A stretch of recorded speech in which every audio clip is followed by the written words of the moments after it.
महत्त्वाची बातमी आहे शिरूरमधून। शिरूरमधील बिबट्याच्या हल्ल्यासंदर्भातलं प्रकरण अद्यापही शांत झालेलं नाहीये। शिरूरच्या नागरिकांनी आंदोलन पुन्हा एकदा सुरू केलंय।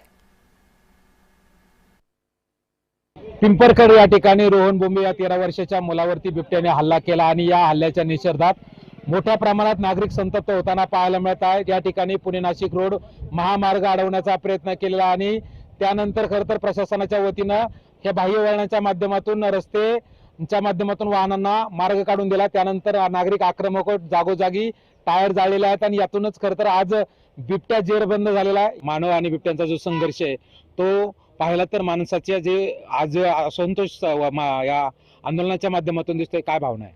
आमची एकच भावना आहे की बिबटे हे जेलबंद झालेच पाहिजे आणि त्या नसन करत तर आम्ही त्यांना सक्षम आहे। आम्हाला पिस्टल किंवा काहीतरी द्या, आम्ही त्यांना मारण्याची तयारी बी ठेवलेली आहे।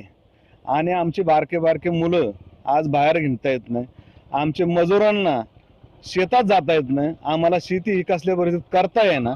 मजूर सकट आमच्या गावामध्ये म्हणजे शेतामध्ये यायला घाबरायला लागले। मजूर लोकांच्या, गरीब लोकांच्या शेळ्या मेंढ्या ते शेतात काम करतात, त्यांना राहायला जागा नसती, ते आपल्या झोपडीत शेळ्या बाहेर बांधतात, त्यांच्या शेळ्या सुद्धा खाल्ल्यात आणि त्याच्यामुळे मजूर सुद्धा कामाला यायचं घाबरते आणि पाणी सुद्धा रात्रीचं आम्हाला जाता येत नाही, लाईटची गैरसोय असती, त्याच्यामुळं खूप ह्या बिबट्यांनी खूप त्रास दिलेला आहे। अमोल दरेकर, जय महाराष्ट्र, आंबेगाव, पुणे।